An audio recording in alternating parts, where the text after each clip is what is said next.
Which of Allah's favors can we deny? Above all creatures He chose us to be high. To Him we belong, to Him is our return. Life in this world is only a sojourn. To the angels He commanded that man be respected. Shaitan he did not, and so was he rejected. Compared to the angels, we are but clay. As long as Allah we obey, we'll not go. Assalamu alaikum wa rahmatullahi wa barakatuh. My dear brothers and sisters in Islam, welcome to this very, very special episode of our program Islamic Law Today. Today's episode is very special because we don't have a specific topic that we're talking about. The topic is yours. Give us a call inshallah at any time and ask your questions that are related to Islamic law to our dear Professor Muhammad Saie, or give us your thoughts about the ongoing issues in the Muslim world inshallah. Of course you can give us a call on our phone lines at 002-0238-555-248 or 249 starting right now. You can give us a call at any time during the program inshallah. But before we take your calls, I'd like to welcome our dear guest as always, alhamdulillah, our dear Professor Muhammad Saie. Professor Saie, assalamu alaikum. Professor Saie is a professor of Islamic law at a number of American universities. He's also a permanent member of the Fatwa Committee of AMJA, the Assembly of Muslim Jurists of America. And as we wait for your phone calls, inshallah, throughout the week, we've received quite a few questions from you on Facebook, and I'd like to begin by asking Professor Saie the first question. Brother Ishaq from Nigeria says that he is from Nigeria, where Islamic law is not practiced. The security forces may harass you sometimes you may be even killed for practicing your deen. You're only allowed to practice Islam in certain areas where the majority of the people are Muslims. What is your advice to the Nigerian people? And we need dua from you as well. Bismillah ar-Rahman ar-Rahim. Alhamdulillahi Rabbil Alameen. Salatu wassalamu ala Sayyidina Muhammad وعلى آله وصحبه أجمعين. اللهم يا ربنا لك الحمد كما ينبغي لجلال وجهك وعظيم سلطانك. سبحانك لا نحصي ثناء عليك أنت كما أثنيت على نفسك. اللهم إنا نحمدك حمدا يوافي نعمك ويدفع نقمك ويكافئ مزيدك. اللهم لك الحمد وإليك المشتكى وأنت المستعان وبك المستغاث وعليك التكلان ولا حول ولا قوة إلا بالله العلي العظيم. اللهم لا سهل إلا ما جعلته سهلا إنك تجعل الحزن إذا شئت سهلا. إلهنا مولانا رب العالمين، فرج الكرب عنا وعن المكروبين ونفس الهم عنا وعن المهمومين. اللهم أحسن خلاص المسجونين وفك أسر المأسورين وكل اليتامى والأرامل والثكلى والمساكين. اللهم عليك بالظالمين والطغاة والمستبدين. اللهم ارنا فيهم عجائب قدرتك وآياتك وبطشك يا رب العالمين. اجعلهم عبرة لمن يعتبر. اللهم اجعلهم أحاديث ومزقهم كل ممزق. اللهم شتت شملهم وفرق جمعهم واجعل دائرة السوء عليهم يا رب العالمين. ألطف بنا وبالمسلمين فيما جرت به المقادير. ألطف بنا وبالمسلمين فيما جرت به المقادير. ألطف بنا وبالمسلمين فيما جرت به المقادير. ودبر لنا ولهم فإنا لا نحسن التدبير. أحسن عاقبتنا في الأمور كلها وأجرنا من خزي الدنيا وعذاب الآخرة. وما قضيت لنا من أمر فاجعل عاقبته خيرا ورشدا برحمتك يا أرحم الراحمين. علمنا ما ينفعنا وانفعنا بما علمتنا وزدنا من لدنك علما. لا تؤاخذنا بذنوبنا ولا بسيئات أعمالنا. ألهمنا رشدنا واستعملنا صالحين. آمين اللهم آمين. اللهم لك الحمد وإليك المشتكى. أما بعد. Ameen. Professor Saie, sorry to interrupt you, but we have Brother Khidr join us from Saudi Arabia on the phone. So if we could take his question first and then go back to Brother Ishaq, since Brother Ishaq, he sent us the question on Facebook, so it didn't cost him anything. Brother Khidr is calling us internationally. Brother Khidr, assalamu alaikum. Brother Khidr, assalamu alaikum. Apparently the phone line cut off, so we are back to Brother Ishaq's question about Nigeria. طيب, Bismillah ar-Rahman ar-Rahim. We ask Allah subhanahu wa ta'ala first to help all Muslims all around the world to achieve their goal in this life, practicing their deen, pleasing Allah subhanahu wa ta'ala, contributing to the whole mankind, and get safety to the day of judgment, inshallah ta'ala. It is a matter of test, exam. It is a matter of difficulties and hardship. Allah subhanahu wa ta'ala has made it as a part of His wisdom and His will in this life for everyone who claims that he is a Muslim, he is a true believer. As Allah subhanahu wa ta'ala tested His Prophet sallallahu alaihi wasallam and all his messengers, as he mentioned sallallahu alaihi wasallam, that all these people, all the great messengers and prophet, these people, upon all of them, alayhi salatu wassalam, being tested by Allah subhanahu wa ta'ala, and the higher rank they have, the higher maybe difficulties and hardship they go through, just to indicate how much Allah subhanahu wa ta'ala is in love with these special people. The same thing for us as a servant of Allah subhanahu wa ta'ala, as the followers of these messengers and prophets, alayhi salatu wassalam, we have to prepare ourselves for more maybe tests and exams and difficulties and hardship. And we make this for the sake of Allah subhanahu wa ta'ala, ask Him for help, ask Him to give us the patience to go through this great and hard test and exam for the sake of Him subhanahu wa ta'ala. We have to show strength and power. We have to show everyone around us that we are very serious people about our deen. We mean what we are in this life. We are in the ground of showing everyone we are the servant of Allah subhanahu wa ta'ala. We should always be solid, to be inshallah ta'ala strong, and to be honest and sincere. Receive all these tests and exams and let it go and pass it while we are counting inshallah ta'ala by the mercy of Allah our good deeds in this life inshallah azza wa jal. We should not be shaken by these tests or exams. It is the sunnah of Allah subhanahu wa ta'ala. But we have a good news that this deen is going to be the superior again inshallah, as the Prophet promised us. In this glad news we came from back maybe very further and maybe back very far away from our time when he promised that this deen will become again inshallah ta'ala to be the superior over all. And as Allah subhanahu wa ta'ala indicated in His holy book, لِيُظْهِرُ عَلَى الدِّينِ كُلِّهِ subhanahu wa ta'ala. So brother inshallah ta'ala, hold it inshallah ta'ala. It's just a matter of time when you see the banner of Islam inshallah ta'ala coming again, superior inshallah azza wa jal, and you will be inshallah ta'ala having this good news again and again inshallah azza wa jal. Ameen. Barakallahu feek. We have Sister Rana joining us from Egypt. Assalamu alaikum. Wa alaikum assalam wa rahmatullah. Jazakumullah khair to both of you. My question is regarding the New Year's. There's a lot of people who call to pray two rakahs at the beginning of the new year, kind of like to start the new year on the right foot. But then there's other people who say that this is bid'ah. So I wanted to know the brother's opinion about this issue. And Jazakumullah khair, inshallah. Barakallahu feek. We have Brother Khidr from Saudi Arabia. Brother Khidr, assalamu alaikum. You're back with us. Okay. Assalamu alaikum. Alaikum assalam wa barakatuh. How are you, Sheikh? Alhamdulillah. Alhamdulillah. Okay, so just now the line was cut. So, no problem. So I just want to ask one thing which is bothering me lately. Because, over seeing the protests around the world, first, not around the world, around the Arab continent, first it was Egypt, now Syria. There are many opinions of the scholars who said it's not permissible to protest. So can we, anyway, support them? Seeing the Muslims unite as one, it's amazing.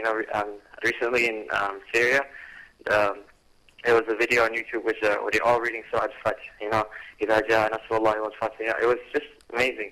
So I'm just curious if we can actually support them, or is it permissible to be part of it? طيب, barakallahu feek, Brother Khidr. We'll go ahead and answer Sister Rana's question. First, she's saying that this is New Year's Eve according to the Gregorian calendar. Some people are saying that we should pray 2 rak'ahs at midnight tonight. In order, while other people may be celebrating the New Year, we should be celebrating in our own way and worshipping Allah subhanahu wa ta'ala. Is this considered a bid'ah to specify the time of 12 a.m. to pray these 2 rak'ahs? Well, we don't have any things from the Sunnah of the Prophet ﷺ to indicate that we should pray 2 rak'ah, receiving the new year. As you know that from our Muslim scholars long time ago, they were advising every Muslim in the time of corruptions, in the time of disobedience of Allah subhanahu wa ta'ala, when you see many people forgive me, are just busy in pleasing themselves, pleasing their desires, pleasing ash-shaytan, astaghfirullah al-azim. Muslims should take this opportunity, regardless of the type of obedience he would like to make in this moment, but to make some kind of distinction between him and others, to try to take himself away from the feed of disobedience of Allah subhanahu wa ta'ala by pleasing Allah somehow, without indicating a specific kind of maybe act of worshipping. It is up to every one of us to recite Quran Kareem, to pray after midnight, to make dhikr to Allah subhanahu wa ta'ala, make dua to Allah Azza wa Jal. Just let us get ourselves busy with some kind of obedience without specifying a certain kind of act of worship. So we cannot say that it is preferable to pray 2 rak'ah specifically, or it's preferable to read 5 pages of the Quran specifically, but we say it is very preferable in the time where people are most likely busy with their way of celebrating this innovated carnival, innovated festival, innovated holiday. We should take ourselves away, inshallah ta'ala, and put ourselves in the field of obedience of Allah subhanahu wa ta'ala. Maybe the best field in this moment, not to take yourself away from the society, but maybe if you are able to put yourself within these people and try to command the good things, prevent evil things. If you are able to do that, al-amr ma'ruf nahy al-munkar, this is the greatest ta'ah, mashallah ta'ala, in this time, if you are able to do that. Like, like your friend, like your maybe sister, some other families, they are about to go to that maybe hotel or that maybe place to celebrate the new year. If you are able to command them to not to do so, and to bring them to some other maybe occasions that you are able to share them with some obedience of Allah, that will be the greatest thing to do in this moment, in this maybe minutes or this hour, because Allah subhanahu wa ta'ala is watching everyone this night, how this person is going to receive New Year. Even this is New Year is not part of our Muslims maybe calendar, but it is happening, it's going on. So how this moment is going to pass for Muslims, for believers, for those that are claiming that they are in love with Allah subhanahu wa ta'ala, they are followers of Rasulullah sallallahu alayhi wa sallam. So generally speaking, inshallah ta'ala, let us do some act of obedience of Allah subhanahu wa ta'ala without specifying a certain kind of worship. Barakallah feek. Brother Khidr from Saudi Arabia is asking essentially about the issue of al-khuruj al-hakim. He's asking if it's permissible for the protests that are happening all around the Arab world, the ones that happened and the ones that are ongoing. He's saying that some Muslim scholars where he's residing said that this is haram. Well, we did make maybe about 5 episodes in this program about the revolutions and the rules of demonstrations and going against the rulers, going against maybe presidents or those that are ruling Muslims somewhere in this world. Very briefly, Muslims, they have to know, because I have met many people in this period of time, and really they have this confusion. They are very confused about this issue because of many contradictory maybe opinions and thought coming from everywhere, from the east, from the west. And unfortunately, many people, they are believing in themselves that they are real scholars or true maybe jurists. They are not. Let us make it very brief, inshallah ta'ala. In order to put this statement in the right place, to say these people are going against the ruler, al-khuruj al-hakim, this ruler has to be, first of all, a real and a true Muslim ruler.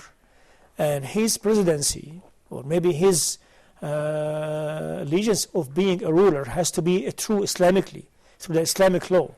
So did he come to the stage of ruling his people in an Islamic way? Is he a real Islamic president coming through Islamic rules and Islamic Sharia, Islamic law conditions? We have some conditions here in order to make his presidency a valid presidency according to the Islamic law. He has to come through the people. They have to make this covenant or bay'ah.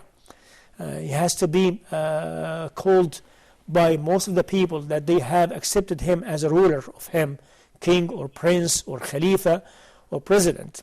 And he has to, second, to be judging his people by Islamic law. We don't have these conditions in any Muslim ruler in our time right now, regardless of the country, regardless of the maybe the status of this ruler, king, president, emir, prince, sheikh, khalifa. We don't have this. What we have people, they have come through many maybe way of maybe political way to judge their people, to rule their people. They are not ruling them by the Islamic Sharia completely. They are not perfecting this issue in their countries. So we don't have a real Islamic ruler according to Islamic law conditions and rules. But what we say from Islamic law point of view, we don't allow people to go against any ruler, even he is not coming or he is not coming through Islamic law rules or conditions, unless these people, they are coming through the mutual opinion through their own people. We call it al-hall wal-aqd. People of al-hall wal-aqd, like the people of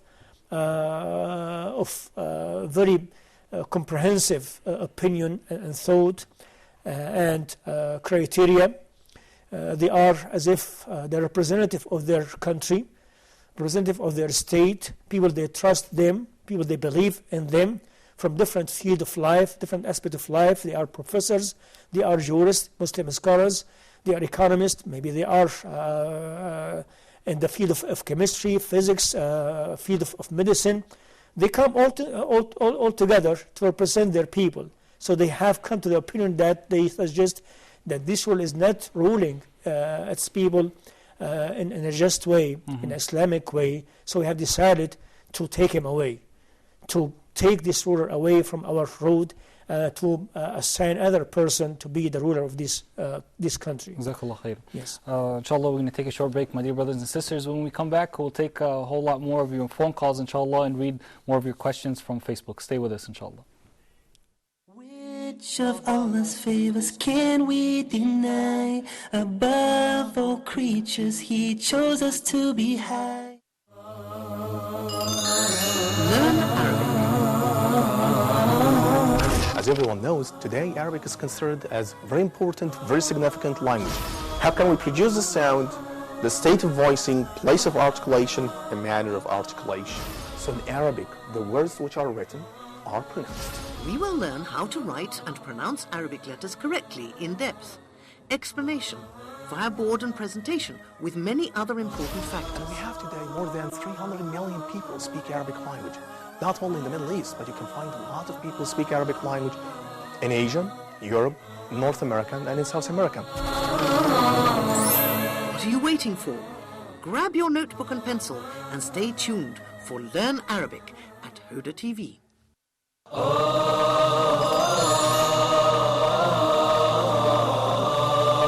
Allah subhanahu wa ta'ala choose whom He wills subhanahu wa ta'ala for His mercy, for His messengership, for the revelation to be revealed.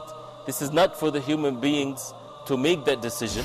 If a person would turn to Allah subhanahu wa ta'ala sincerely, truthfully, asking for forgiveness, Allah subhanahu wa ta'ala promised to forgive.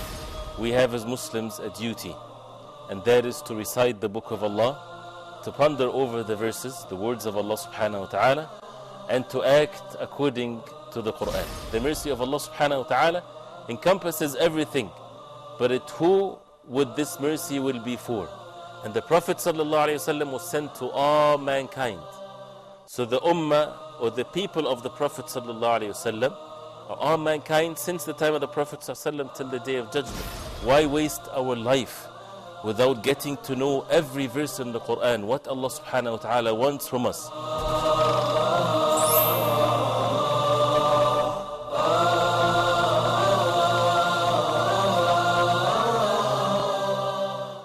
Which of Allah's favors can we deny? Above all creatures, He chose us to be high. Assalamu alaikum wa rahmatullahi wa barakatuh. My dear brothers and sisters in Islam, welcome back. We are waiting for your phone calls at 002-0238-555, 248 or 249. And we have with us on the line Brother Abdul Ali from Qatar. Brother Abdul Ali, assalamu alaikum. Wa alaikum assalam wa rahmatullahi wa barakatuh. Thank you for this episode. I would be so pleased to participate with one question to the Sheikh. Assalamu alaikum, Sheikh. Wa alaikum assalam wa rahmatullahi wa barakatuh. Jazakallah khairan, and we hope to benefit more from your knowledge and your deep means and deep understanding. My question is, how can we implement Sharia law in non-Islamic countries? All right, Brother Abdul, where there are quite big number of Muslims in those countries. Barakallahu feek. Like the UK, Belgium, France, the USA, where there are some attempts by some Muslim brothers there to implement Sharia law, and what are the wise means that they could take, and what are the mistakes which they should avoid. Mm-hmm. Yes. Jazakumullah khairan. Wa yakum inshaAllah ta'ala. We have to say in this regard that Sharia law does have two sections. First section, where you don't have to have authority in order to implement this part of the Sharia. This is in the field of your authority, your own authority, within your home, within your college, your clinic, your office, your business. So you are owning, you are in a full in charge of this field at your home, at any place, you are in charge of it. You don't have to have the general authority from the state to implement this Sharia. You could apply the Sharia, you could apply what Allah has commanded you to do regarding your maybe act of worshipping, regarding your selling and buying and marrying, divorcing. Through all these fields, you are in charge of it, but you have a full authority to implement the Sharia. But when you talk about the Islamic law or the Sharia to be implemented in a Muslim state or any state, we are talking about the second section. Well, that second section does require an authority, does require a governor, does require a government in order to force this implementation upon the people. We cannot go to the section of criminal law in Islamic Sharia without having this authority, without having a state, without having a government, without having a governor, how to govern this Islamic rule, Islamic Sharia. So in France or Belgium maybe, or United States of America, we cannot implement the Sharia in the second section because we don't have authority, we don't have Islamic government to implement this or to force the Islamic rules.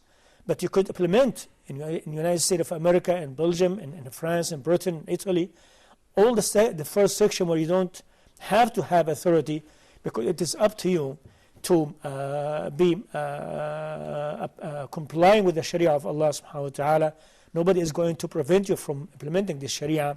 When you go to any place, nobody is preventing you from being honest person or sincere person, how to deal with the people, to be nice to your neighbor, to be just and fair to your kids, your children, your wife, to be honest in your clinic, in your office, in your college, to teach properly, and to deal with the people and to treat them in a proper way according to the Islamic Sharia. So all this first section, you don't have to have a government to implement the Sharia. What we are advising our Muslim brothers and sisters everywhere, to try the first section, inshallah ta'ala, in order to show the other people how much the Sharia is so beautiful and so perfect, is able to bring happiness to them. So maybe that will encourage them to try to take maybe some part of the second part of the Sharia, inshallah ta'ala, some way, somehow, sometime, inshallah azza wa jal. Barakallahu feek. My dear brothers and sisters, give us a call at any time during this program, inshallah. This is a special episode of Islamic Law Today where we take your questions live from anywhere around the world about any topic relating to Islamic law. We have Brother Amin from Nigeria with us on the phone. Brother Amin, assalamu alaikum. Brother Amin. Alaikum assalam. Good evening, sir. Good evening, brother. Alaikum assalam. Go ahead, brother, with your question. My question is on gift giving. From a father to a son who is about to get married. While he has other siblings, does the father have to give the rest of the siblings an equal gift? Okay, Jazakallah khairan, Brother Amin. We got your question. Brother Amin is asking if a father gave his son a gift when he's getting married, is he required to give the rest of his siblings an equal gift? If that gift will be evaluated by its value, and the first son is being married and he gave this gift to the first son, and he should be fair and just with the second son if he get married. He doesn't have to give this gift before he get married for the second son. But when the second son is getting married, he should be fair and just and give the same maybe value. Sometimes it does not have to be the same shape, the same kind of gift. Maybe the first son, he needs this specific gift maybe. But the value of this gift, maybe $100 maybe, maybe $200, the value of that gift. He should give the same maybe value to the second son when he is getting married.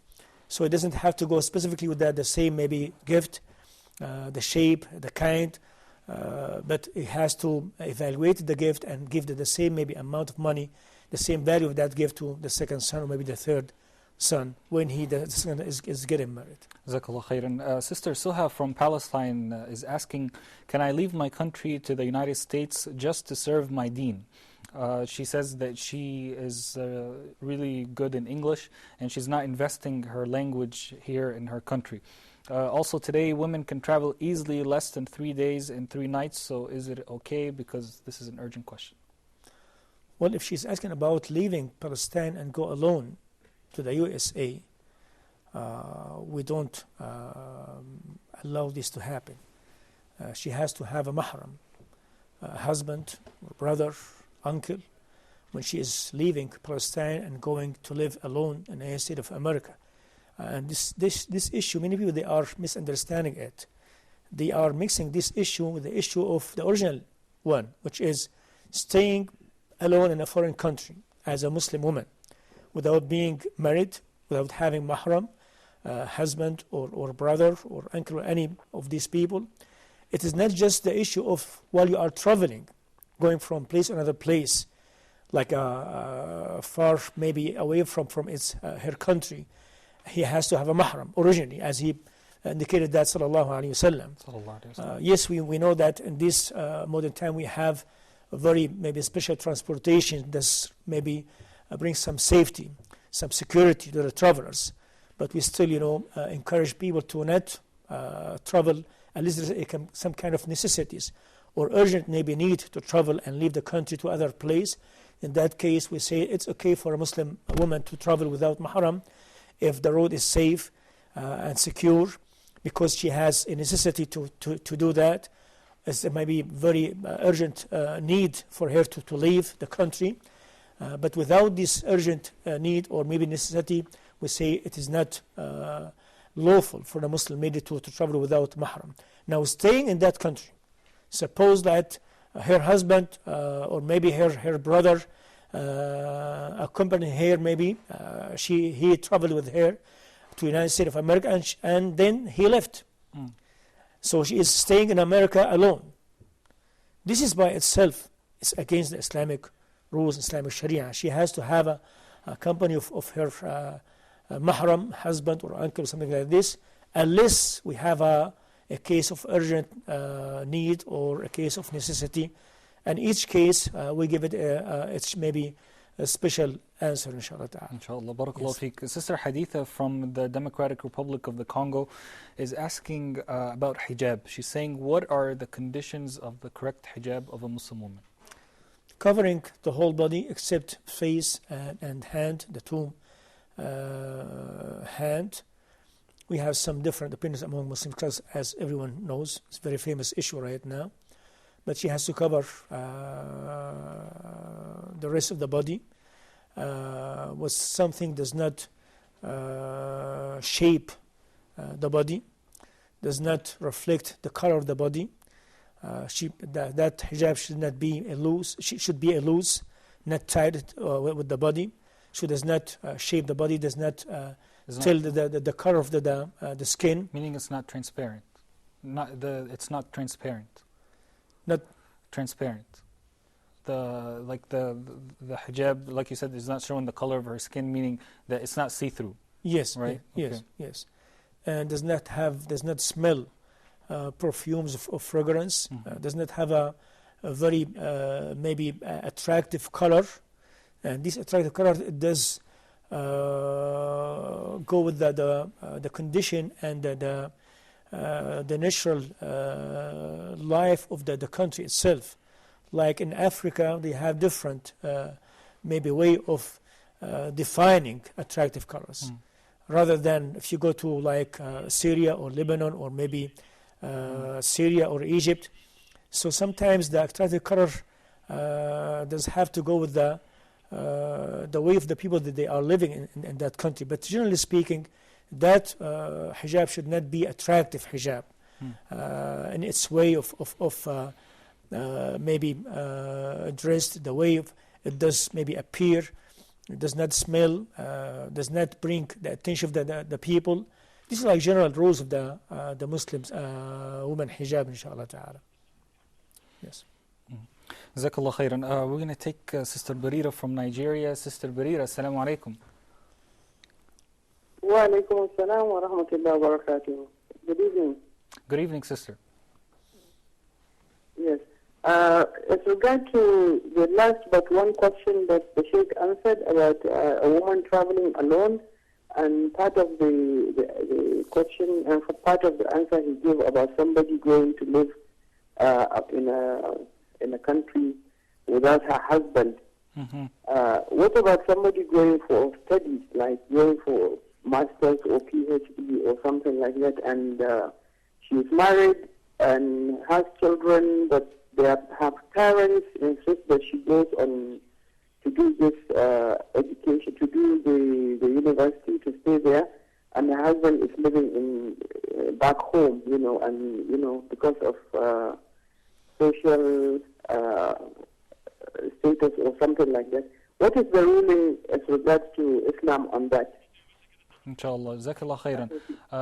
My dear brothers and sisters, we're going to take a short break, inshallah, and when we come back, we'll answer Sister Barira's question, and we'll take a whole lot more of your phone calls. Bi'idhnillah, stay with us. Which of Allah's favors can we deny? Above all creatures, He chose us to be high. Ask Hoda. Dear brothers and sisters, welcome to a new edition of Ask Huda. I have two questions. Please go ahead. You can read it in Arabic, and you can also understand the meaning in your own language. The different tafsir and the interpretation of the meanings of the Quran are available in almost every language that exists on earth by the grace of Allah. The water of Zamzam is for whatever intention you drink it with. Salih from Egypt, his father has the way, and he asked about how can he help him. Very good question. Can they give a zakat to any of the dawah centers? The ibadah or the act of worship is a part of the unity.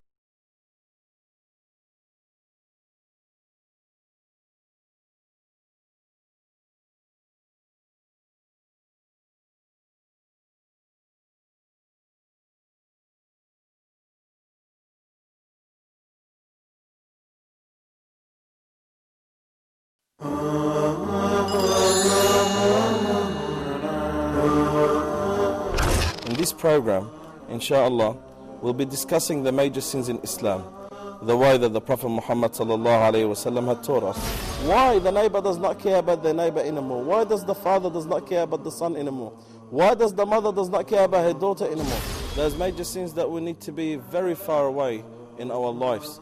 so we could get the pleasure of Allah subhanahu wa ta'ala, obtain the pleasure of Allah Azza wa Jal. As long as we commit those major sins, Allah subhanahu wa ta'ala would not be too pleased from us. And Allah subhanahu wa ta'ala will punish those who commit those major sins. Keep away from what Allah subhanahu wa ta'ala had forbidden, and you'll be the closest worshipper to Allah Azza wa Jal. It is our duty from Allah subhanahu wa ta'ala to keep away from what Allah Azza wa Jal had forbidden. As when we commit those sins, especially those major sins, remember you are displeasing your Lord, and you are bringing upon the curse and the anger of your Lord upon you.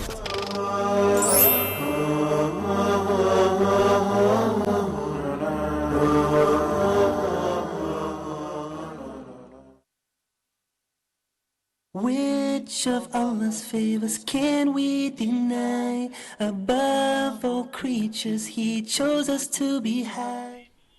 Assalamu alaikum wa rahmatullahi wa barakatuh. My dear brothers and sisters in Islam, welcome back to this very special episode of our program Islamic Law Today. And I want to be honest with you, I'm really enjoying this episode because there's a lot of interactivity between us and you. And alhamdulillah, we're honored to have your phone calls throughout the program and your messages and your questions on Facebook. So do continue to give us a call on this last segment of the program, inshallah, at 002-0238-555. 248 or 249, and ask all your questions that are related to Islamic law to our dear Professor Muhammad Naim Saie. Before the break, we had Sister Barira with us who was asking kind of a follow-up question to the question that Sister Suha from Palestine asked. She was saying, what if a Muslim woman is living in a non-Muslim country, and she's there for the purpose of studying, for example, and she's married and she has kids, but for some reason her husband needs to go back to his home country and he leaves her there in order for her to finish her studying. Is this something that is allowed according to Islamic law? And that is the question that we're asking Professor Saie.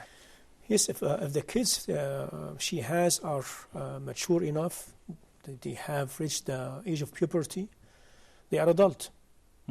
She is able to stay, inshallah ta'ala, because she has a family now. And her kids, her sons are a mahram. She's able to stay, and her husband is able to go and leave her and go to Nigeria and watch for his maybe job or his maybe business. But if these kids are still a child, like little children, they are not adult, and this is the only people that she knows there, she should not stay alone. And I have just to make this notice very briefly, inshallah ta'ala. The issue of traveling for a Muslim lady to not travel alone, it is just the issue of how to protect our Muslims, woman honor, our Muslims, woman deen and religion. Most likely when the Muslim woman travels alone, she is a subject of temptation by herself, by others. We don't want to tempt anyone by her or to be tempted by anyone. We'd like to protect her deen, her religion, protect her from anything, maybe protect from any maybe thought, evil thought, God forbid. Some people, they got mistake. They thought that Islam has forbidden Muslim lady to travel alone because they don't want anyone to attack her maybe or to rape her, God forbid. No, it is not just this issue. It is more than that. We'd like just to keep the Muslim lady clean and honest and sincere, to be protective, inshallah ta'ala, even by her mind. Nobody is in touch with her, nobody is trying to tempt her or to attract her, because lady is lady and man is a man, woman is woman and man is a man. So we are human beings. So when Islam said, no, you have to travel with a mahram, husband or uncle or brother or son, adult son, just in order to protect you, inshallah ta'ala, not to doubt your religion. Allah does not doubt His servants, subhanahu wa ta'ala. Allah protect His servants, subhanahu wa ta'ala. Other issue here, suppose a Muslim lady, she went to the United States of America or maybe to France or Britain, and she started to have a family, like her brother, her sisters, her family, because many of them, they migrated to the United States of America. So America has become like the second home for them. Mm-hmm. And her husband got a chance to go to Saudi Arabia for a business. Mm-hmm. Yes, he's able to go, inshallah ta'ala, and leave her wife there, because now her wife does have a family. She has like brothers, she has sisters, she has sons, she has the whole bunch of family to bring the environment of security and safety, inshallah. Barakallah feek. It looks like Sister Barira is back with us on the phone, and she has a follow-up question. Sister Barira, go ahead. Jazakallah khair, Sheikh. Thank you very much. On the same topic, what if the couple are here living in Nigeria or anywhere in the world, and then the wife or the husband and the wife decide that she's going for further education, or her parents decide that she needs to go to study further, and maybe it's a 2-year course or 3-year course, and the husband stays back home with the children, and she goes to stay there for the 2 or 3 years alone. Every now and then, either she comes for holiday or he goes to visit her for 2 weeks or so. What is the ruling on that one, please? Jazakallah khair. Thank you. Inshallah.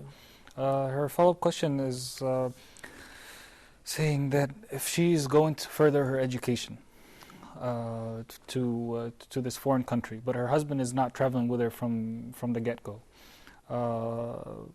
and her family suggesting that she should go further education, her husband has no problem with it, and he comes and visits her, every once in a while he visits her for a couple of weeks or for a month, and then he goes back. Would that be allowed, or would that kind of would fall into the same category as Sister Soha from Palestine? No, the same answer we gave Sister Barira when we said that it should not be the case for a Muslim lady to stay alone in a foreign country for the cause of studying, even that was for higher maybe education, unless she has a mahram with her. This is not an excuse from Islamic law point of view for her to stay alone and for her husband to leave her, go to his Nigeria, his country, Nigeria or some other maybe country. She has to have someone with her. It is not the normal situation and case for a Muslim maid to stay alone. It is not normal situation for the husband to allow her wife, to stay alone for that purpose of higher education or some other maybe reasons. Either he stays with her, inshallah ta'ala, or she tried to make some other maybe package, go to some other country, her husband is able to be with her, inshallah azza wa jalla. Barakallahu feek. Sister Nancy from Morocco says, Assalamu alaikum. My question is, I'm a new Muslim and I'm still learning to pray correctly. I live in Morocco with my husband now. When it comes time for prayer, at times I ask my husband to stay and pray with me. I guess as he's still teaching her how to pray. He tells me that it's mandatory for him to pray in the masjid all the prayers and not just Friday prayer. Is it I'm making him commit a sin by asking him to stay and pray with me at home, or is it mandatory for him to pray all the prayers in the masjid, not just Friday? I had only heard of Friday prayer to be mandatory in the masjid. Thank you for your help. Well, if she is in need to learn how to pray, we say in a very strong statement, his prayer with with his wife at home, in order to teach her how to pray, is more obligatory and mandatory than going to the masjid to pray with the jama'ah. If she is in need, she's still learning, she doesn't know how to pray, and her husband is still teaching his wife, how to pray. In that case, his prayer with his wife at home would be more obligatory and mandatory than going to the masjid. But if she, alhamdulillah, finished learning how to pray alone, alhamdulillah rabbil alameen, but she needs some kind of maybe good feelings for her husband to share in her prayer, we say that from time to time, inshallah ta'ala, share your wife with their prayer. Go like to the Dhuhr prayer, pray Asr with your wife, pray Maghrib at your wife, go to the Isha at the masjid, because we don't say that praying at the masjid 5 times a day is mandatory. We say it's very strongly preferable, very strongly likable in Islam, inshallah ta'ala. But you have to manage between this issue and the issue of giving your family the right, inshallah ta'ala. If she needs your help in learning about Islam, you stay with her, inshallah, and teach her as long as she needs, inshallah azza wa jalla. Barakallahu feek. We have so many questions, my dear brothers and sisters, but we only have 2.5 minutes left. So I'd like to keep the questions diversified and take a question from Pakistan. Sister Farheen from Pakistan says, Assalamu alaikum, I have a question regarding the mahr in marriage. Is it given to the bride or to the bride's father? And can it be taken back by the groom's family for any reason other than divorce or khula'? Jazakumullahu khairan. May Allah bless everyone associated with Huda TV. No, mahr should be given to the groom herself. This is her right. To the bride. To the bride. I wish it can be given to the groom. Would be. I'm sorry for this mistake. Yeah, should be given to the bride, and if she allowed her maybe father to take that dowry, that mahr, to just keep it and save it, it will be okay, inshallah. But this is her right. But save it for her though, not for him. This is her right completely, without any difference among Muslim scholars.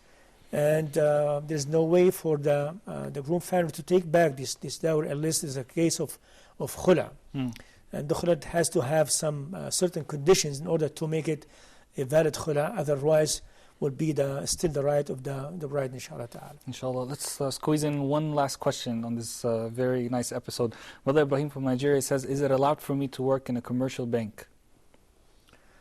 Well, just in one case, if you are in an urgent need that job, this is the only way to support yourself. This is the only maybe source of your income.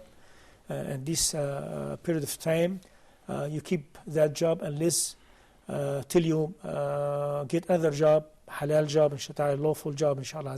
It's generally speaking, it is forbidden for a Muslim to work with the usury bank. Bank use a lawful deals, and does go with the interest and all these lawful things.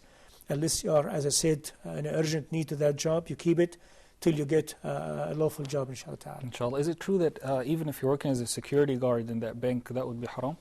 Regardless of the kind of job you are in any institute based on lawful and lawful things or issue in Islam.